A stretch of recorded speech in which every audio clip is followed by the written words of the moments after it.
Okay. So, my cue, Leighton.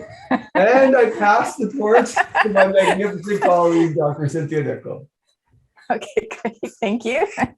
All right, welcome everyone. It's so good to see you here, as Leighton said, on our last session of this series.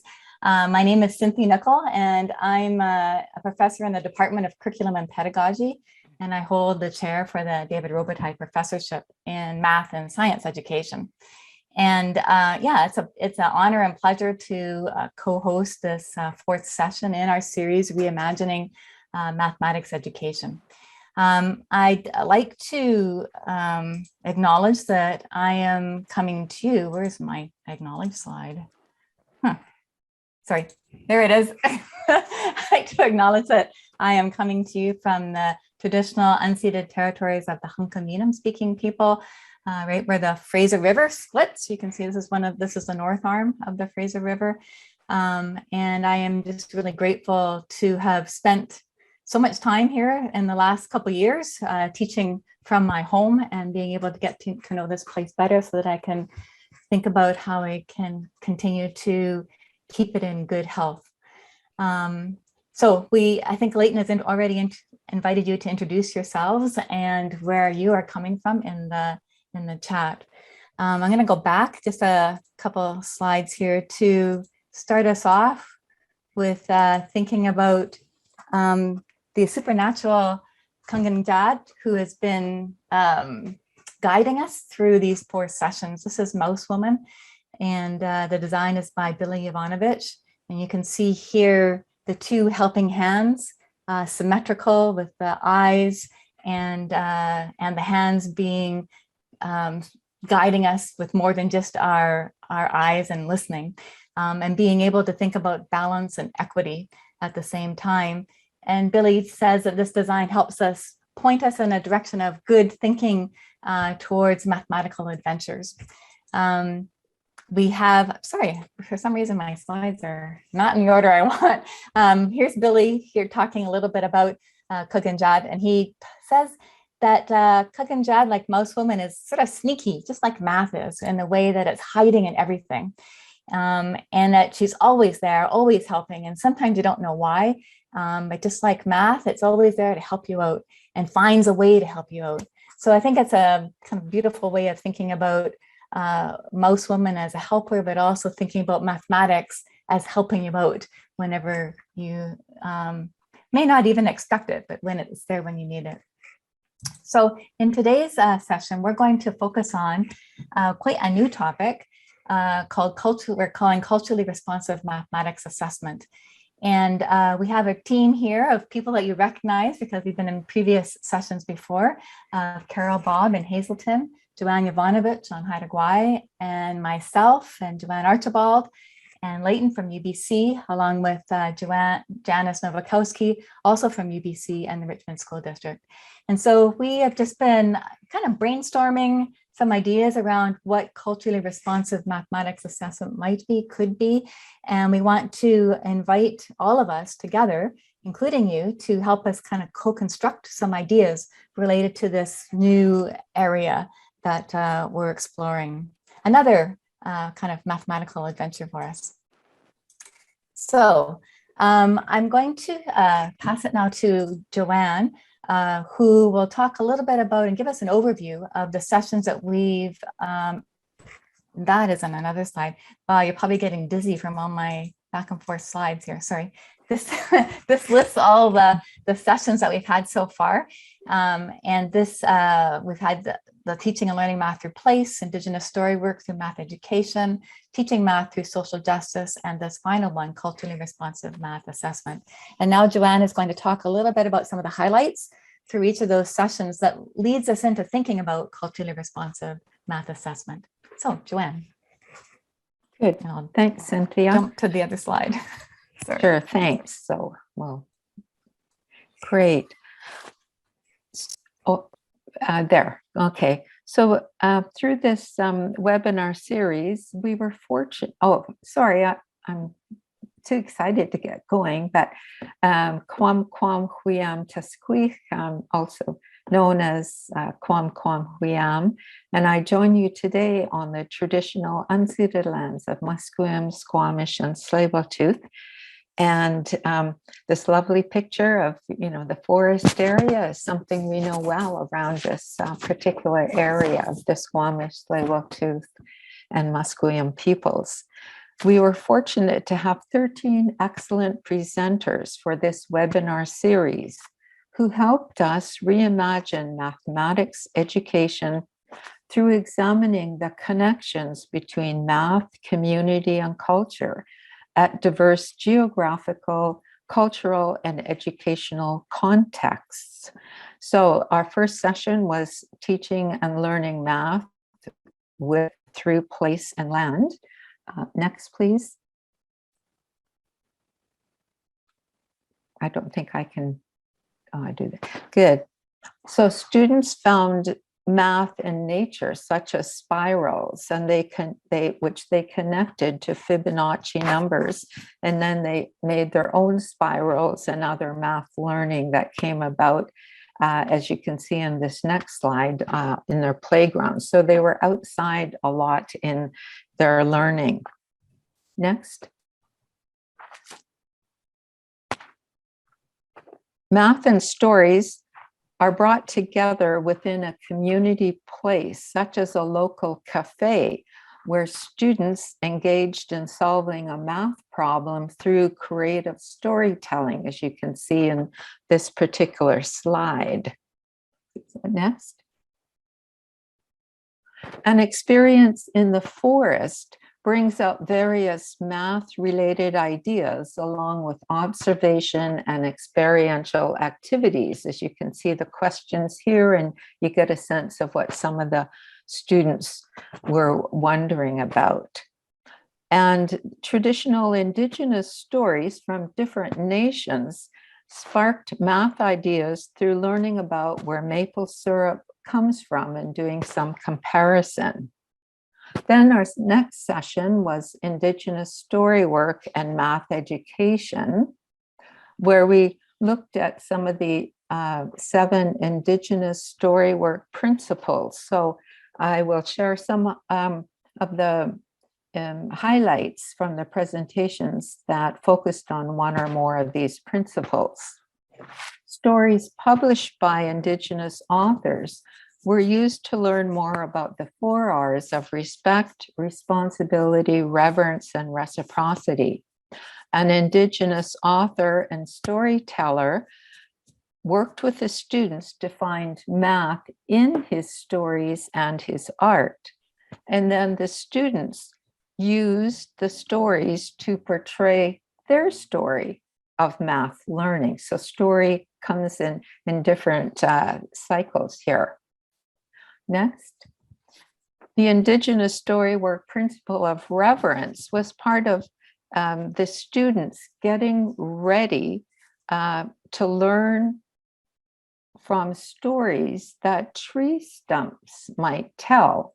That's quite interesting. What stories would tree stumps tell that are math? Then we go to Trickster the Raven, where lessons of reciprocity were emphasized. And the Trickster Raven helped the students connect the math learning and the story learning to about current day issues about changing to daylight saving time. Next.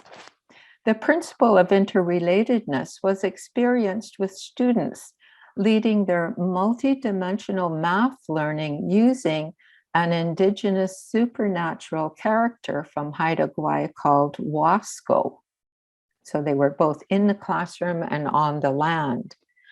Then we moved to our third webinar session, which focused on teaching math for social and ecological justice. And some of the issues that the students learned more about and connected math to them related to homelessness, especially from the perspectives of those without a home, where students engaged in collaborative math problem solving. Then young students were engaged in math concepts such as measurement and and comparison in relation to a question of accessible parking. And from their learning, they took action and wrote a letter to the principal to have more accessible parking. Then we go to high school students where they learned about the use of social media, such as TikTok, to bring together, social and ecological issues related to math inquiry and learning to present some of their ideas. Next. And various teaching and background resources were compiled using the theme of reconciliation as a place where teachers can begin their learning journeys where they can start their learning journey or continue their learning journey in relation to reconciliation and bring that together with math too. And so this leaves us to, where we are now. And as we reflect on what we've done over these past 3 sessions, I've offered, can you go back one? Offered some observations here, and these are just mine, and you might have different ones, but there is a strong connection between math, community, and culture. And I won't read what's on the slide. You can see where we have brought it together, and certainly math is everywhere. And that there were very exciting pedagogies that our 13 presenters used, and very experiential, combined with critical questions. Students worked together, even though they worked individually, but it was important that they learned from one another along with the teacher and community members. And that learning was certainly meaningful to the students and to the communities. And there was a high level of student engagement that the presenters shared, which then left further questions that maybe we didn't really examine that as deeply as we would like to in relation to assessment. So maybe these 2 questions are ones we can further think about and work together on in trying to align, the math, community, culture, epistemology way of knowing with the pedagogies, and then also looking at the evidence for the student learning in relation to this particular innovative approach. So that's a quick summary of where we've been with our webinar series. Great. Thank you, Joanne. So just following from that very nice overview of the 3 different sessions and where we're kind of thinking now about what would it look like to think about culturally responsive assessment. And we can think about it quite linearly like this. We teach something, then students learn it, and then we assess it. Just doot, doot, doot. And it looks really nice, clean, and simple. And I like that kind of diagram there too. But we know that that's in reality, that doesn't happen, and it's very challenging. And if we're going to think differently about our practices and reimagine mathematics education through, as we've been talking about, learning from the land, thinking about land as teacher and place, thinking about Indigenous story work, and thinking about social justice, then that becomes even more complex. We could think about it maybe in more of a cycle or cyclical form where we're teaching, we're learning, and then there's some kind of a feedback. But again, I think this is limiting because we know that it doesn't just happen, in this kind of a cycle like this. And it started to get me thinking more about just rather than even the idea of assessment, calling it feedback. Like, what is it about feedback that allows us to respond in a way that will not only contribute to our community, like a classroom community of our own collective knowing, but also as individuals, how that would help us think about where we are and what more we need to learn, and how my learning contributes to your learning. So that kind of more holistic way of thinking about teaching and learning. So then it got me thinking about feedback loops in nature. And if you think about a feedback and we haven't been to any concerts recently, but remember way back when you're able to go to a concert and you might have some feedback from the speakers and the band playing, and that gets in the way. It's an obstacle. But we're trying to think of feedback more in terms of organic, more in terms of like an ecological system, where you've got lots of different events, living and non-living, lots of different populations, living and non-living, that are coming together and interacting in multiple different ways to be able to create this kind of healthy, vibrant, resilient community. So thinking about that in terms of assessment, what could it look like? So that's what we're going to hopefully think about together. So we could have different ways of different images of sort of thinking about teaching as, piling bricks from the bottom up so that students learn the various components and pieces and concepts and content that we build to make more proficient, stronger mathematical knower. We could think about it in terms of threads, and wool knots being threaded or braided. But if we think about that in the context of what are some principles that are guiding us in terms of teaching, then we can draw upon some recent work that I'm going to share a couple slides on related to teaching. And then Carol will share some slides I'm thinking about related to assessment. So these are some principles that draw upon Sarah Florence Davidson and working with her dad, Robert Davidson, on Sk'ad'a Principles. And she talks about how learning emerges from strong relationships, authentic experiences, and curiosity, how learning occurs through observation, contribution, and recognizing and encouraging strengths, and how learning honors the power of the mind, history and story, and aspects of spirituality and protocol. So thinking about learning in that sense, what would teaching and learning look like together if we were to value these kinds of principles? We have also another model or framework that we could draw upon. This is called PAIRS, developed with myself and Joanne Archibald and Joanne Yovanovich. We call it PAIRS to stand for place, action, inquiry, relationships, and Indigenous story work. So asking questions around how teaching and learning connected to math and community and place could be grounded in place, how it provides opportunities for action towards change and making the world a better place, thinking about student inquiry and curiosity, building these strong relationships within community, within families, within our classrooms, and relationships with mathematics, and then thinking about being guided by Indigenous story work principles. So that can also be a set of guiding principles that we could draw upon to think about what would then feedback look like if we were trying to be guided by these principles of teaching and learning.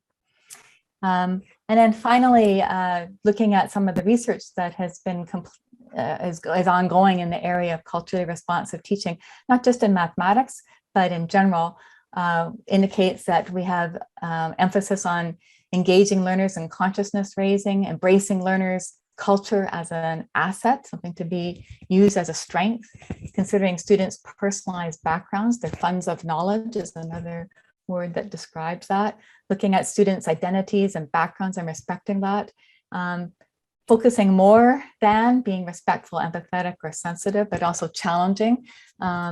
Lisa Delpit calls it being warm defenders, or demanders. So demanding from students something that pushes the level up, as well as being respectful, empathetic, and sensitive. So that leads to this idea of having high expectations and then making sure that those high expectations are realized.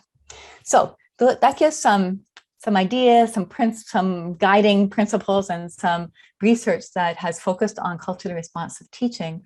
And Carol is going to now share some slides with us about thinking about what culturally responsive assessment might be. So this is the transition slide to thinking about that. So Carol, I'll pass it to you now. Okay, thank you, Cynthia. I am coming from, I'm an uninvited visitor on Nanaimo, in Nanaimo.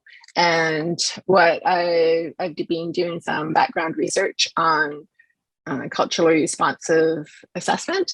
And what I really found is that it really is, like Cynthia discussed, that feedback loop where we're constantly teaching and learning together and giving feedback, not only is the student learning from us, but we're learning from them. And there's some awesome examples of efforts in community. These two are based in Hawaii, where culturally responsive assessment in Hawaii involves communities of people, including the Hawaiian State Department of Education, the University of Hawaii, and the Indigenous people. They work together to develop these assessments and for the K-12 Indigenous learners.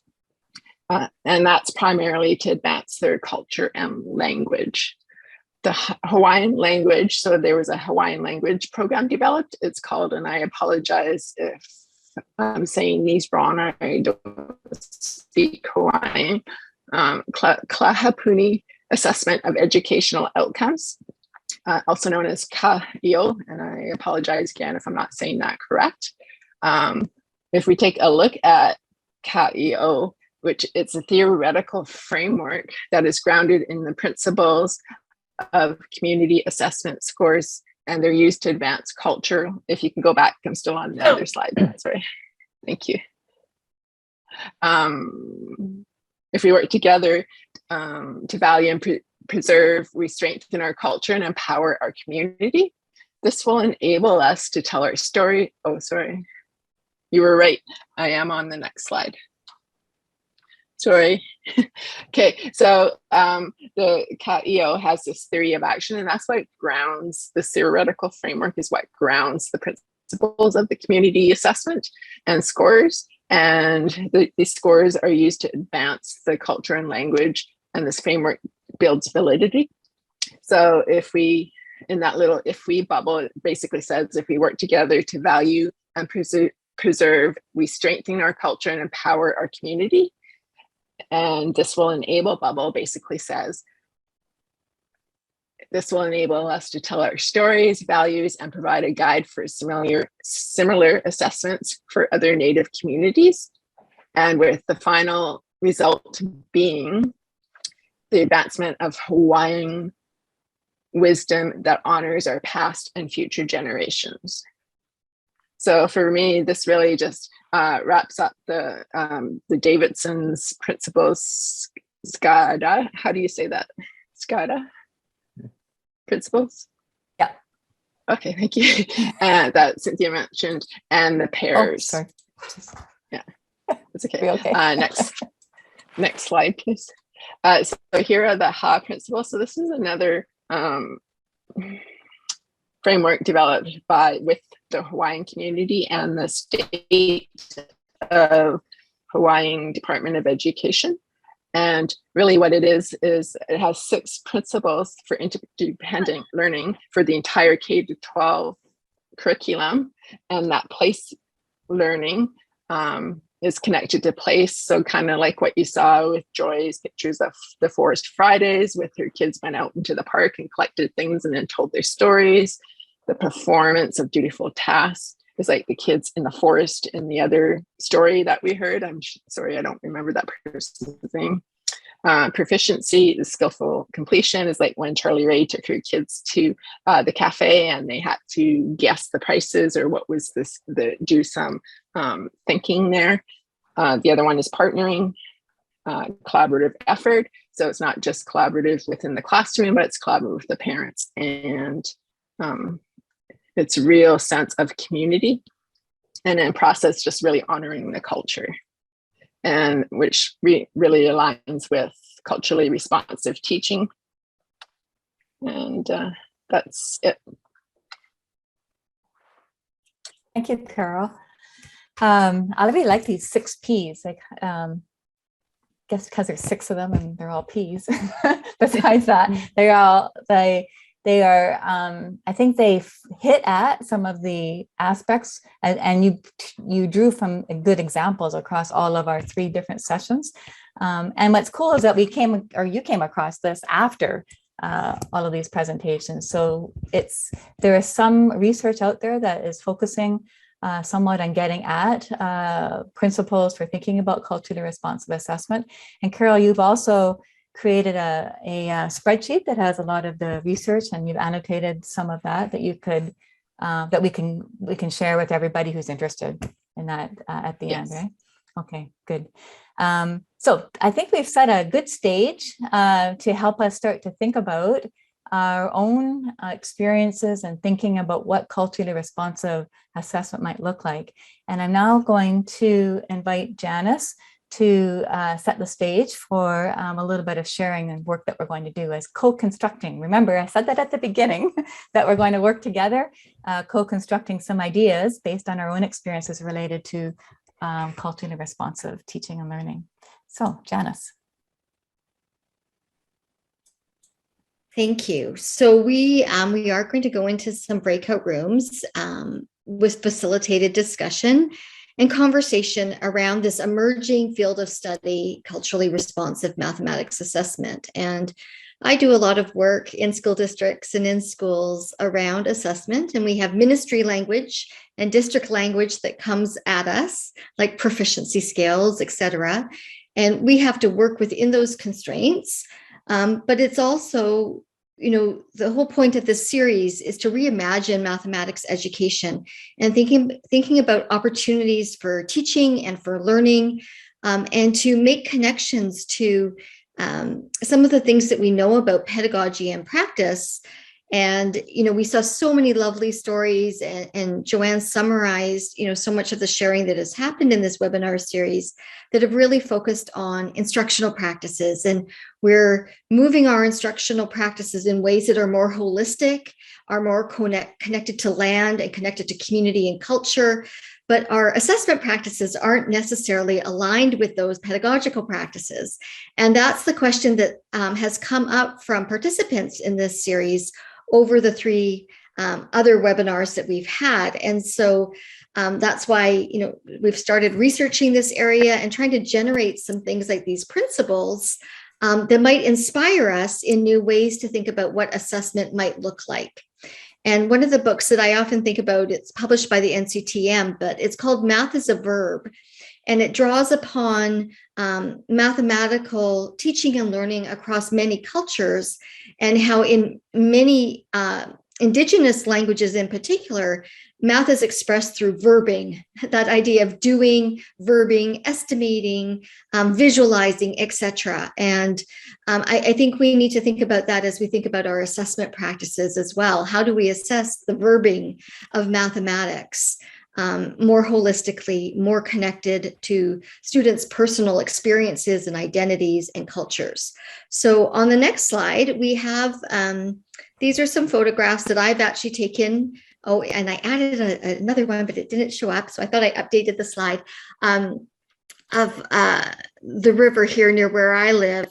And thinking of some of these images that might serve as a connection or a metaphor for you to inspire your breakout room discussions around culturally responsive mathematics assessment. Oh, there it is.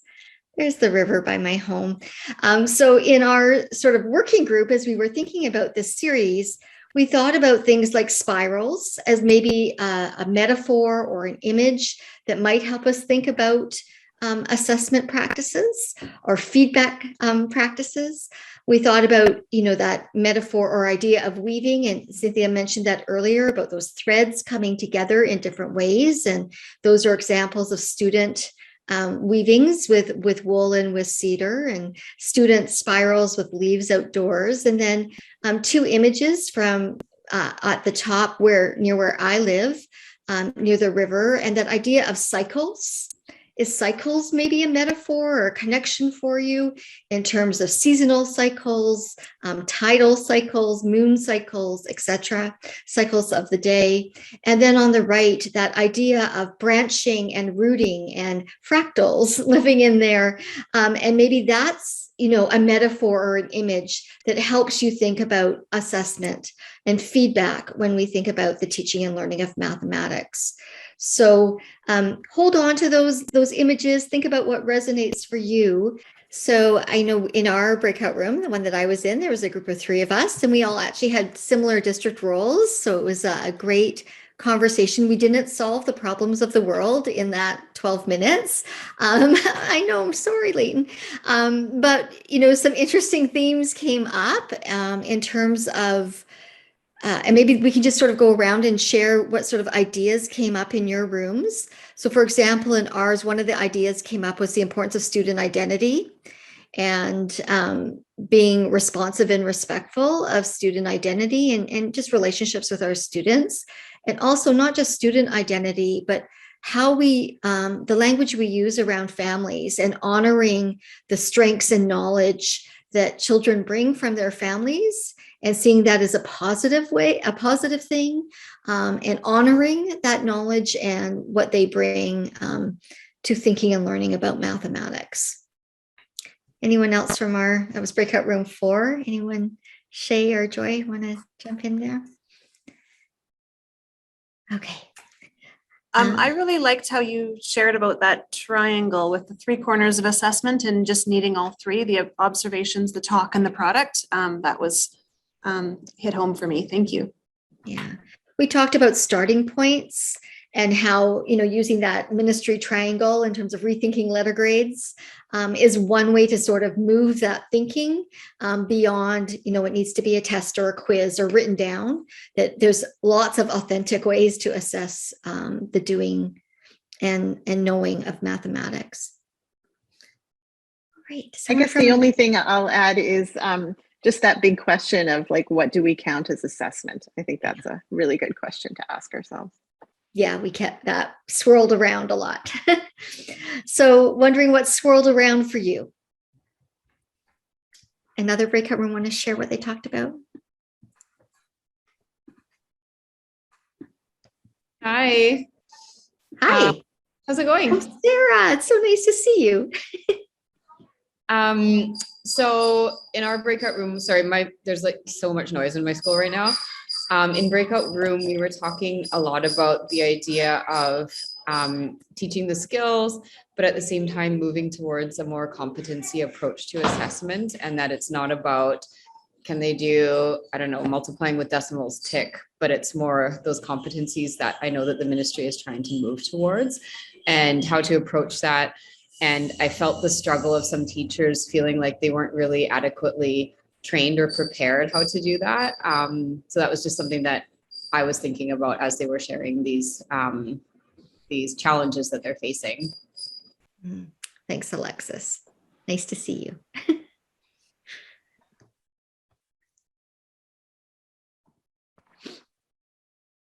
Well, maybe I could go with them. We had Deb, Sarah, and Elke in our group. And after talking about our metaphors, the weaving cycles, and actually just using authentic Indigenous cultural ways, as pedagogy, that was shared. But we talked about a term, maybe liking the term feedback much more than assessment.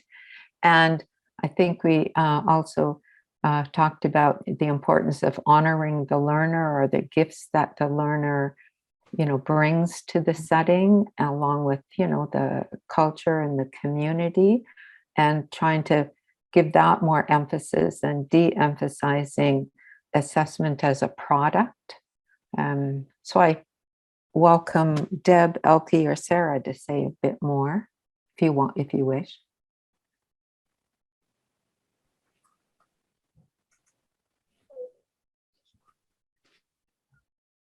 I can add some things that kind of struck me as that importance of the learning as a process, which we talked about, the importance of thinking about the ways in which the land, looking at the land as leading learning, and then how do we use the opportunity to have those conversations and observations that are the feedback that are driving those learning experiences and allowing us to capture at points of time where learners are. And so we just talked about that being more holistic in our approaches around the way we do that, rather than just events.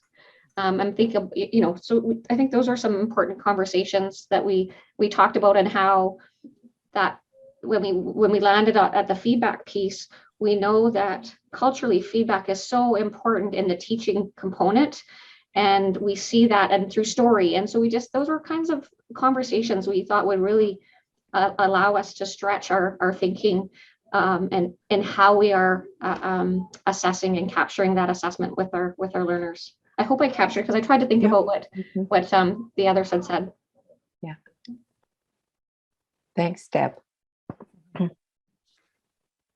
Just being mindful of the time, Cynthia, but wondering if there's someone from another group. We'll have maybe another minute of sharing or so. I can share if that's okay, Sarah and Megan. So Sarah Frost is actually in School District 5, where they're actually doing this they're starting the process already. They're pilot based on the core competencies, and the metaphor that they use is the eagle.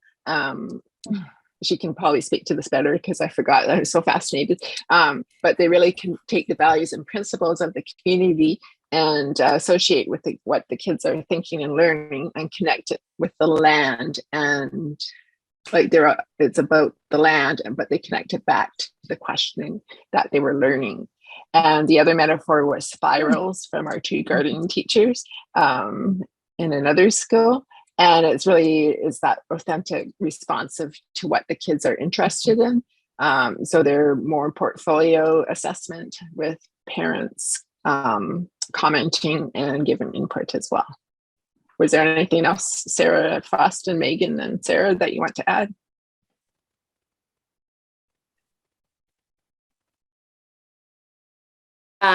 Just with thanks, Carol. The core competencies right now have been drafted into a different visual medium. So it's still communication, collaboration, thinking, and then the personal and social. And then the community has been working with a member in SD5 to merge the values of Tanaha ways of learning and knowing in place with each core competency. And so I just tried it out in math. It didn't go great, but that's okay. And basically, instead of letter grade, we evaluated them, and they evaluated themselves using the eagle, because that's what represents thinking in the community. And then they used the core values from the Ministry of Education and merged them with Tanaha ways of learning and knowing and values of that. So it's a new document that's available in SD5 as well as with my school, but it just came out. So we're talking about that. It sounds like something that would be a good starting place for us as well. Thank you for sharing that, Sarah. Just to wrap up in our group, just to add one thing we haven't talked about is relationships. And that was part of our conversation, is the time that's needed to build relationships with students in order to provide critical feedback that's not always easy to receive. So we have to help our students learn how to receive critical feedback that will help them grow. And it's hard to do that at the secondary level, where we might only see them once in a while, compared to the elementary level where we're teaching all the courses. So how to develop that kind of relationship so that we can have some very thoughtful assessment was something that came up in our discussion. So I hope that people had a chance to write a little bit in the Google Docs. If you or someone in your group was able to write a little bit of something in there. I see Leighton's done a bunch of hashtags. I'm not sure what those, but I think those are notes for us. Like a bullet point, maybe. I'm not sure. I understand what it is when you're tweeting, but I'm not sure what it is here. But thank you for that. And anything more from Carol or Janice while we transition to the wrap up? Okay, good. I just want to thank everybody for taking the opportunity to go into a breakout room and try to discuss some of this to get it started. It's not an easy thing that we asked you to do. So thank you for accepting the invitation and the risk to share some kind of unformed thoughts, or beginning, not unformed, but thoughts that you're beginning to form around this topic. Okay, so in wrapping up, I want to invite Joanne Yovanovich maybe to say a few words. And we have some thank yous and some note about some giveaways as well. So Joanne. Hello to everyone for joining in on this. It's interesting to think about assessment in our group. We had some good ideas about relationship and First Peoples principles of learning, and also about who. One analogy was the basket being used as an image to talk about assessment, and who does the assessment, why do we do assessments, and as different people look at different things, they're all also assessing. So that was a very interesting sharing, Sylvia, and I hope that we did put some of your thoughts on the paper, but I don't know that we have that much of it. Certainly the importance of relationships and the time that relationships take to form is key to all of our work. And one of the other questions was that I had was, when you're assessing student work, like, what are you looking at? What are you looking for? And how have you had to change any questions or thoughts so that they fit with culturally responsive lessons? So I'd just like to say hello to everybody for partaking in these sessions, and a special hello to Cynthia, because Cynthia is like mouse woman in the background of many of these things lately that I feel like we don't often appreciate all of those pieces that you have going on in the background. So hello to you and to Joanne. Yeah, hello. Thanks, Joanne. Well, that's a really nice way to wrap up our series, four very important series that hopefully have helped you begin or continue beginning to reimagine mathematics education and the possibilities. I hope that for the next few months of school, you're able to try some of these ideas in your classroom, and we would love to hear what happens. Like Sarah was talking about the assessment not necessarily working, but we want to hear what doesn't matter if it's not working. Remember that whatever happens is a learning experience. And so it would be great to, in some ways, kind of keep in touch so that we can see and learn again collectively. We're stronger and smarter together than we are by ourselves. So that's one reason of bringing everybody together for these kinds of events.